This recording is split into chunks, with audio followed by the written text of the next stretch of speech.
If your company is remote or hybrid, then you know just how difficult it can be to grow your company's culture beyond a pre-scheduled Zoom happy hour or occasional lunch and learn. Well, this week's sponsor is here to solve that. They're called CultureBot. CultureBot has devised what will likely become the gold standard for growing and blossoming a company culture inside of Slack. The app is like a sidekick for any HR or people professional, automating a lot of the mundane tasks you probably are forgetting to do on a daily basis. Things like birthday and work anniversary celebrations, team shoutouts and kudos, employee introductions, and remote games. It even has health and wellness tips and conversation starters. If that piques your interest, this will get you even more excited. Today, I'm able to share a special promotion for listeners of the podcast. You can get your first 6 months of CultureBot for 50% off. Plus, if your team is under 25 employees, CultureBot is free forever. So if you're looking for a way to create a culture of appreciation and drive increased engagement and togetherness across your team, I definitely recommend checking out CultureBot. Go to getculturebot.com/humanhr. That's getculturebot.com/humanhr to get the offer. Plus, I've added the link in the show notes so you can just click right there. Now, let's get back to the podcast. Welcome to the Bringing the Human Back to Human Resources podcast. I'm Tracy Chernoff, and I've spent my entire professional career in HR. Each week, we'll explore the delicate balance between people and business with the aim to reconnect the two and create meaningful outcomes. Listen in as I share my own experiences, challenge the status quo, and chat with guests from various industries about our mission to bring the human back to human resources. Hi, everyone. Welcome back to the Open to Work mini-series, where I bring you some really interesting folks who are open to work and getting their names out there, and again, being super vulnerable in this process. I don't know if I would be as open to getting on a girls' random podcast to talk about why I'm open to work, but I think it's awesome. And this mini-series is with Gabrielle Cohen, who actually, interestingly enough, is a friend of a friend. And she and I went to the same college, Binghamton University, but we went at different times. And I just think it's awesome. Whenever I see someone either that I get connected with or anyone's resume that I see, I'm like, oh my gosh, they went to Binghamton too. And it's just like an immediate connection. So Gabrielle and I have had an opportunity to connect on a personal level through this, connection that we have. But obviously, she's here today to walk us through her skill set, her experience, what she's looking for. So without further ado, Gabrielle, welcome to the mini series. Thanks for being here. Thank you so much for having me. Of course. And I know I could talk about Binghamton all day, every day, but I think you started there when I graduated. So, but was it just as fun as I remember it? Oh, it was. What year did you graduate again? 2014. Oh, okay. Yeah. So 2014 was my first year. Yeah, there you go. Okay, so there we you just go. missed each other. Just missed each other. But you know what? I'm glad that you are a fellow Bearcat, and I'm glad that you had a good experience. And we're going to talk about this a little bit today, but you went to Binghamton for to receive a BA in graphic design. This is like your bread and butter. Your resume is, the first time I saw it, I was like, oh my gosh, this is a stunning resume. A lot of the times I see resumes that normally need a lot of work. But actually, those of you who have been on the miniseries have some really nice resumes. So I've got to give it to you. But kudos to you. I think actually the resume is probably the first thing that people are seeing about when it comes to like your ability to design and, focus on UX. Is that correct? Yeah, definitely. I think that in the portfolio, but I do think that both Yeah. are very important. Yeah, and the portfolio, oh my gosh. Thank you for bringing that up. Your portfolio is also gorgeous. And we'll make sure that all of these links are in the show notes too so others can check them out. But actually, let's jump right in. Tell us a little bit about what you're looking for in your next role and what kind of led you to being open to work today. Yeah, so I've been a graphic designer for about 7 years since I was in college, and I took a boot camp I started in November of 2021. So I just recently finished that boot camp. It was called Springboard, and it was about a 9-month program, but with some pauses, it took me about a year to finish. I was able to take some time off in between, especially when things got really busy, taking that break and even just catching up on the work. But yeah, so I've been actively applying for a job since I finished the boot camp. I got my certificate at the beginning of December. And since then, I've just been looking for any opportunity, really. I've kept my options very open. I definitely feel that design is my strong suit as far as visual design, but I've gotten very into the research side of UX. And I do have to say that I would be very happy in a research role as well. Very cool. Oh, that's interesting. I didn't honestly, I don't even know that I realized that those roles existed. The UX research. Yeah, there's so many different positions. It's so hard, to pinpoint exactly what you want to do within UX, especially as a Mhm. beginner. It's very generalized. And a lot of times you'll get more of a UX UI position, not so much a UX researcher or a UI designer. Very interesting. And actually, speaking of this, why don't you walk some of the listeners, like let's assume that some listeners are not familiar with UX or design or even the Springboard certification program. What how did you break into this and what do all of these things mean for someone who might be able to connect you with someone hiring for this type of role? Yeah, so the way that I got into it, as I said, I have been a graphic designer for a long time, and about I guess it was a little over a year ago, back during the summer of 2021, I started looking for a job. To once I wanted to leave my job that I was at for about 3 years, and at that job, I loved it. It was great. I was designing T-shirt designs and other apparel, and that's what I've been doing pretty much since college. Always T-shirt design and graphics, but I wanted to take my career further. But the problem was is that every time I got to talk to someone for an interview, it always came down to not having enough experience. And Hmm.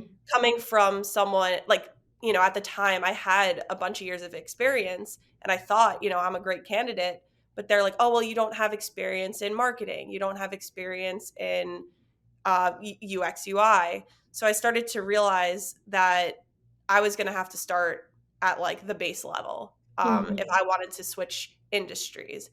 For a position with apparel, I was very qualified, but for something in a marketing agency or a product design, I didn't have that experience. So I started to kind of do a lot on my own. Even prior to that, I had started my own business in 2020 when I was still working at my job, but I was furloughed when COVID hit. And I took it into my own hands. I started my own custom t shirt business, built my website. So I already started getting myself into that like freelance space where, anyone would come to me with their design need, whether it was a website, a logo, photo editing. I would just take on all those opportunities. And I think that's what I pride myself most as a designer is that I keep myself very well rounded. And so with that, I decided to go in a one direction. So I started, dabbling in with the GMAT and like thinking, oh, maybe I'll go to business school. Mhm. And once I kind of put that dream aside, I was open to UX design and I applied for a boot camp called Springboard. I got a call and the call went really well. They really sold me on UX design. Once they we were on the phone and they're like, "Oh, let me look up the starting salary in New York City for UX designer." And they're like, "Average starting salary is $100,000." And I was like, "Okay, that sounds great." Right. So, yeah, I was really excited. I was like, "Yeah, like I'm, excited for the opportunity." And fortunately, I was accepted into the program, and it was the best decision I ever made. And at first, I was Wow. terrified because I had not really I had experience with website builders, but I didn't have that much experience with the UX UI Mhm. essentially. So, once I started the course, I was terrified that I was not going to know how to do it and that I was going to be a failure and that I wasn't going to be able to like perform well. And the course was great. The way that they laid it out was fantastic. It was so easily digestible and I've connected with so many different people even just from the course. And Wow. I talk to them, like I talk to a couple of peers almost every day, even now. So it's definitely built a really great community for me. It and since completing the course, I'm actually on a job guarantee for 6 months or all my money back, which is Wow. fantastic. And that's actually one of the bigger reasons why I chose this boot camp over another boot camp because I was thinking like, oh, they're not going to want to give me my money back. I'll get a job. Right. So, but now, obviously with the layoffs, I feel like there's it's just been kind of a disaster. So it's a little bit harder to gauge right now. So, I mean, I have that job guarantee, which is great. It's a great fallback, but every week I do have requirements. So I'm still kind of a part of Springboard. Every 2 weeks I speak to a career coach and I have to apply to a bunch of jobs every week. I have to connect with a bunch of people every week as well, 7 people a week. And, I just cold message people on LinkedIn and, I just get Right. to know them. I like to kind of hear about their experience in UX or just any sort of experience within the tech industry. And I actually got a website design gig through that because I Amazing. spoke with someone who referred me to someone that was asking them to build a website. And I would have never gotten that job if it weren't for that connection. That's amazing. All of this, there's so many helpful nuggets of information in what you've just shared. One, clearly you have an entrepreneurial spirit. I've said this before with other mini series guests, and I'll say it again.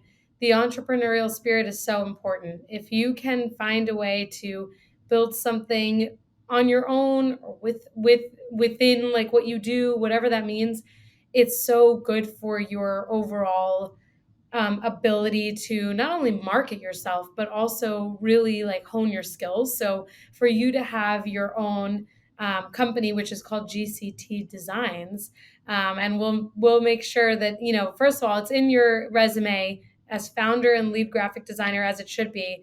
But I know you also have a website, and again in your portfolio you have all this information. So plenty in the show notes for people to continue to learn about what you do outside of the day to day when you're looking for a job or when you're actively working. But it is so important to have that, and so I really applaud you for that. And secondly, the other takeaway that I have here is that you have continued your education and you've continued your learning. None of us are ever finished with learning, and for you to realize that there's this opportunity with Springboard and to learn an additional skill set or to advance your skill set, that's an amazing thing. And to hear that you've created or have been able to create a community out of this, on top of being able to then have some contracted opportunities, like that's the benefit. That's the biggest benefit in doing something like a certification or another program or a continued education program, whatever that is. So kudos to you. That's amazing. Thank you. You're welcome. And I think, people who listen to this podcast could be, or this mini series could be, HR people, hopefully thinking about you for their next open UX UI role. It could be your future hiring manager. It could be someone who connects you with your next hiring manager. It could also be someone who's in the same position as you are, trying to figure out how they make sense of this open to work world where there have been so many layoffs or moments in time where people have been left unemployed. And so hopefully there are so many different layers of people here taking away that there's a way to navigate this experience so that you are still getting something out of it. And so I love that you've continued your education. And are there, what other programs are there out there that you've looked at? Are there other things that you're looking to do to continue to expand your knowledge and your skill set? Or are you looking to kind of close out the 6 months, hopefully by landing a full-time job and then kind of seeing where it goes from there? Yeah, so originally I came out of this boot camp saying, I'm going to get a job so fast, like Mhm. maybe it'll take me 3 months, maybe not 6 months, but, I really wanted to hold on to that hope. But, I started my job search right around the holidays. Mhm. So already a very difficult time to find a job.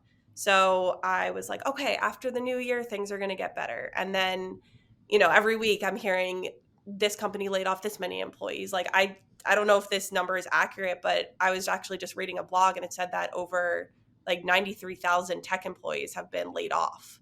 Yeah. So it's just it's very, and a lot of times I've been seeing articles saying that, UX and that industry is oversaturated, but I don't necessarily agree. I think that right now, a lot of the tech companies, like for their own reasons, had to lay off all these employees. but that doesn't mean that they're not looking for talent. Companies Right. are always looking for a better user experience. I've just noticed lately a lot of them want contract roles.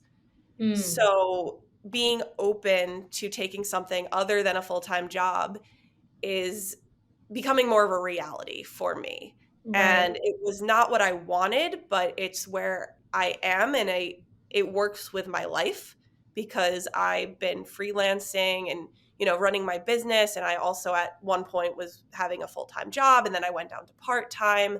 So doing these little projects here and there is definitely fine for my lifestyle. I would just prefer to have a full-time job Sure. because it will give me structure. Sure. But yeah, taking on like these little projects is really gotten me through the last couple of months of applying because I'll send out a ton of applications a week. I could be sending 30 plus applications a week and maybe hearing back from one or two. And it's really disheartening, and it makes me feel kind of bad about myself sometimes. Sure. But I then speak with a lot of peers. I have a couple group chats on LinkedIn with some Springboard alum, and we always keep each other motivated. There's one Right. girl that every morning she's like, okay, what are your goals for this week? And or like, what are your Wow. goals for today? And hearing them say, oh, I was feeling kind of sad because I haven't heard back from anywhere, it makes me feel not alone, Hmm. which that that just in and of itself makes me feel not alone, and it makes me feel like this has nothing to do with me personally. This is the market, this is the reality we're living in. And with everything that we talk about, it's always, okay, how are we going to get our next opportunity? And some of us have actually collabed. I actually hired one of them to help me rebuild my GCT's website. So the two of us are working together to kind of, brainstorm and figure out where my business is going to go. Because, once I get a full time job, where am I going to take my t shirt business? Am I going Right. to still run it, or am I going to kind of stop that? And I'm not really sure what's going to happen. And I don't think that I need to know right now. But For sure. because it does feel that it will take me longer to get a full time job, I might as well use my business. And, it's not exactly what I want to do. It's definitely more t shirt oriented. But, within my business, I also do a lot of other freelance. So I'm actually rebranding. So a little inside information. I might be Ooh. dropping the GCT designs and just kind of overarching everything into GC design. And then Ooh. just be a subsection. Ooh, I love this. You heard it Yeah. here first. Wow, that's Yeah. amazing. I Yeah. wait, I really love that idea. Thank you. Yeah, actually this started because I built my original website on Squarespace. That was always Mhm. where my portfolio's on Squarespace and my GCTs was on Squarespace. I then Mhm. moved GCTs to Shopify because Shopify is fantastic for e-commerce. Mm. Then I realized my business was more custom shirts, less of e-com and selling stock designs. I've Mm. designed a bunch of shirts over the years, but those are not that's not my bread and butter. My bread and butter is custom t-shirts. So I don't really need to use Shopify. And so I saw that Shopify was going up in price.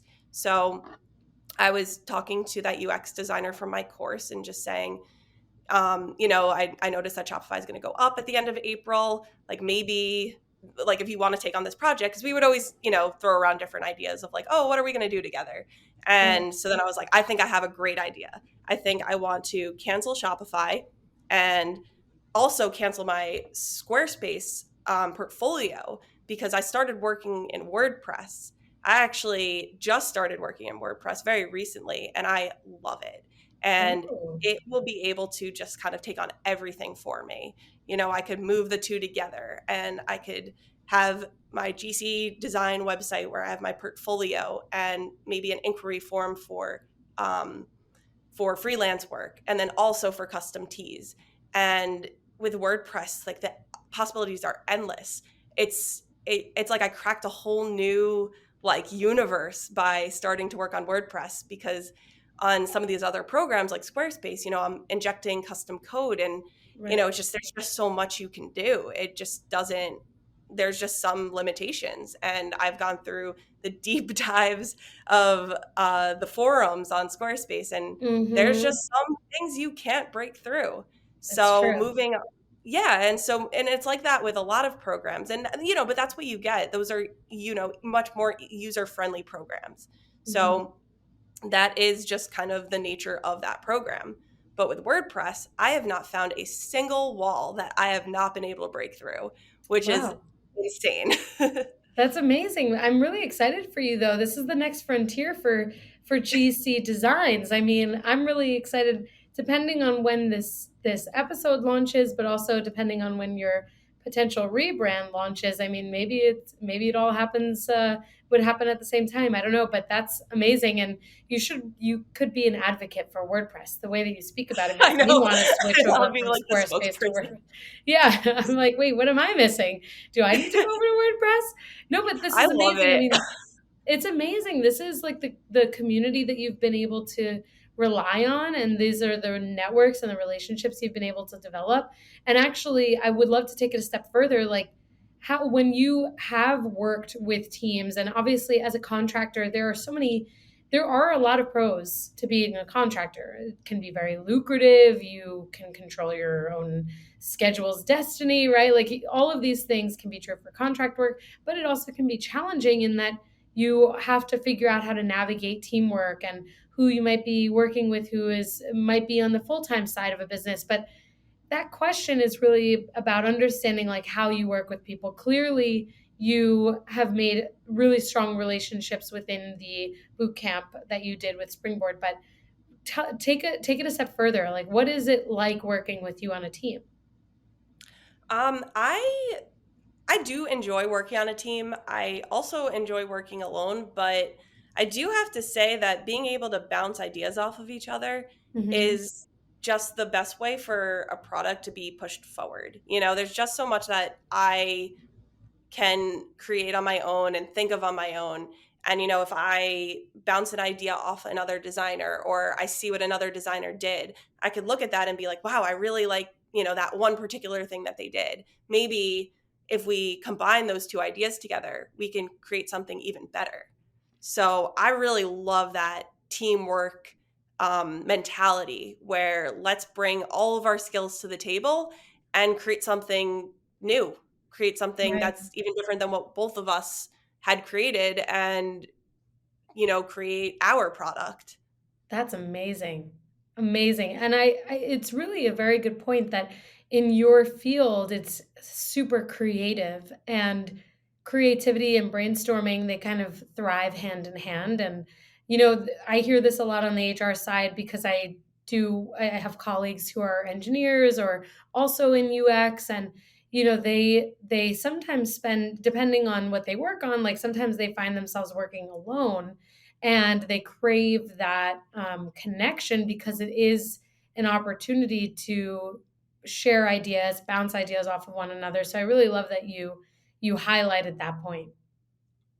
It's Yeah, and true. one project actually in particular that I worked on, there were three of us, and we started off trying to figure out, where in the project we will thrive most. So this was all Springboard students. So one of them was actually in a different program within Springboard. They were just on a UX track. I was on a UI UX track. Mm. And so the one that was on the UX track said that he prefers research. That's, the direction that he wants to go in. And UX research, obviously a little design, but definitely more of the research, like competitor analysis and, studying other, like the heuristic evaluation, make sure that it's up to standards and everything of that sort. So we were like, okay, perfect. So you're going to kind of take on that section, and we're all going to Hmm. overlap and we'll all help each other, but that's your focus. And then the other designer on the team, she was also on the UI UX track, and she mentioned that UI was her preferred area of expertise. So I was like, this is great. So you want to focus on UI, you want to focus on UX, and I love doing both. I love wearing a million hats. So it was great because, I was able to collaborate on both ends and, learn something from each of them. I would sometimes even have a one-on-one call with one of them instead of all three of us together, because we're like, okay, well, obviously you're welcome to come on the call, but we're going to focus only on UX Right. design and or only on UI design. And it was a really good dynamic, and it worked really well, especially having people who have different skill sets. It allowed us to create something more than I could have done alone. Right. Absolutely. This is the value of teamwork, people. It is all about us each contributing a 100% value. It's not a 33, 33, 34. It's really true that every single person can add value to something. And so thank you so much for sharing that. And one of the things that this made me realize is that I did not ask you my favorite question to ask on the mini series, which is um, what what does your resume not tell us about you? Like, if someone is listening and they could potentially hire you or be your next hiring manager or connect you with your next hiring manager, what's like that? What are those things that people are not necessarily taking away from just looking at your resume that they should know about you?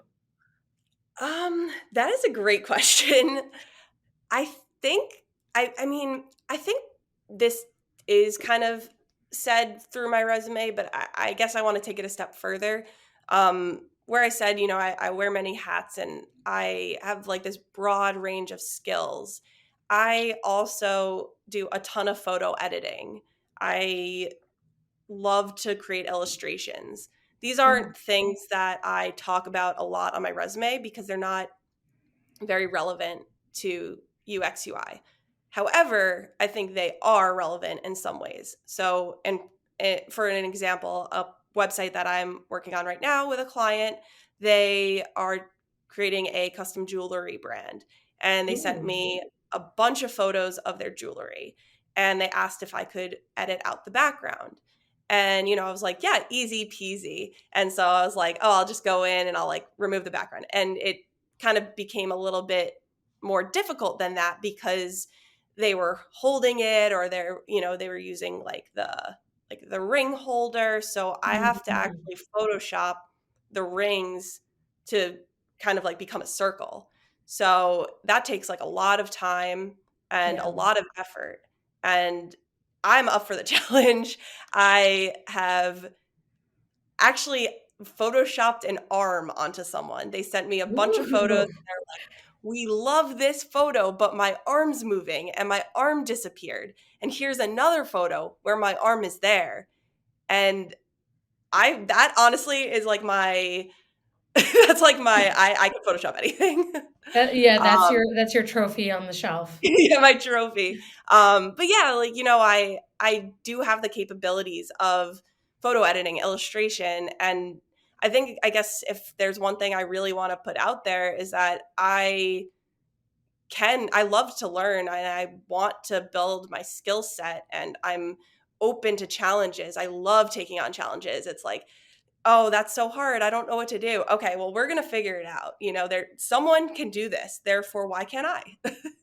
That's amazing. I honestly, I feel proud of you because I think you're absolutely right. It's like this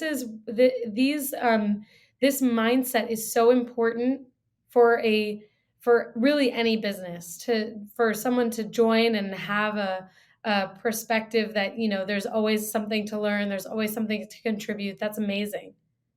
Yeah. Another thing, actually, I guess this is more to as an advice to Yeah. designers, or honestly anyone in any position. I love the idea of branding.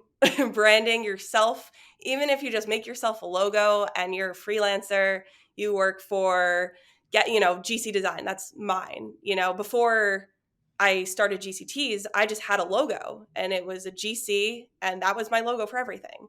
I put it on my LinkedIn and I had it on my business cards. So just branding yourself makes you Mhm. more official. And, whether or not it really means anything to other people, I think it means a lot, at least to myself, that I am a brand And I want to show you that I am a brand and that I am creative and that I'm serious about this.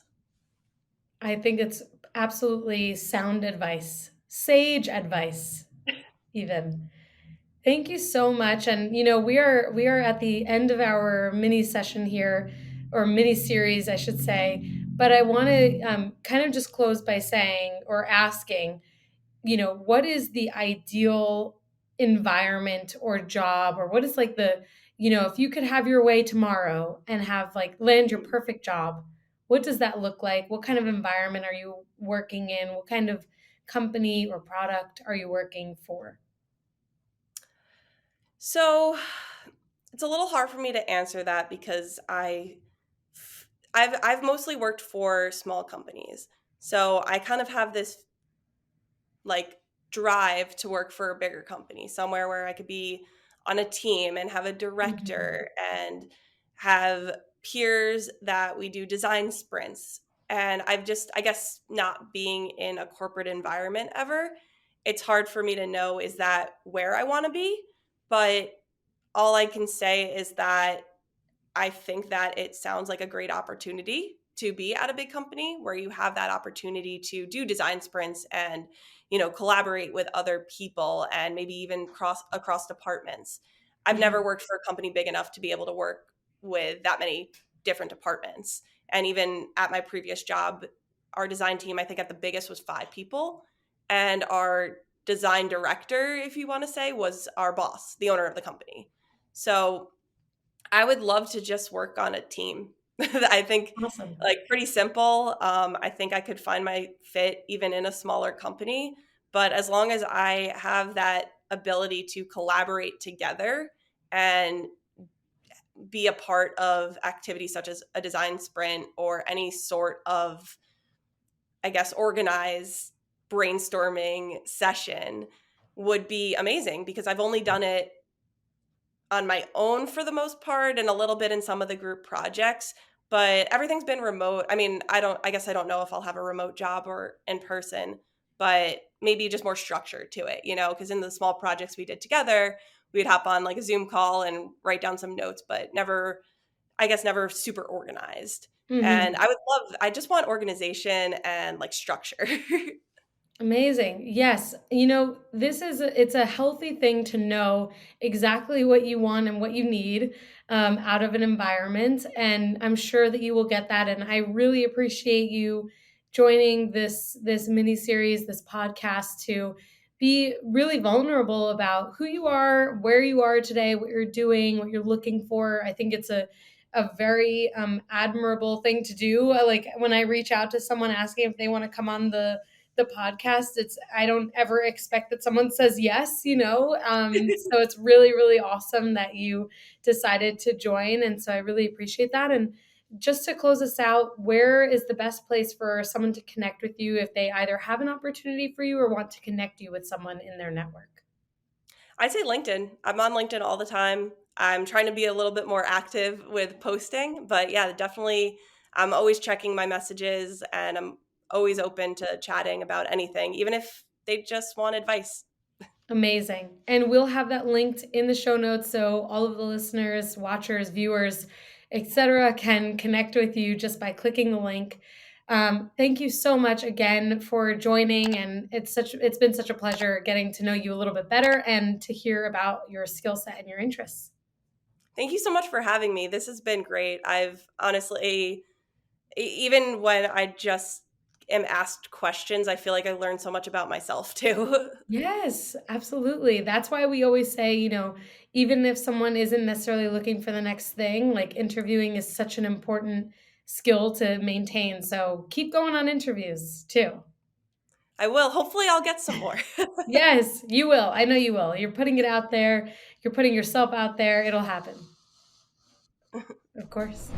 Hey, just before you go, don't forget to subscribe to the show so that you are the first to hear when an episode drops each week. And maybe leave a 5-star review and a comment about how much you loved this episode. Plus, if you have someone in mind who would really enjoy this episode, make sure you share it with them. Thank you so much for tuning in, and I will see you next week.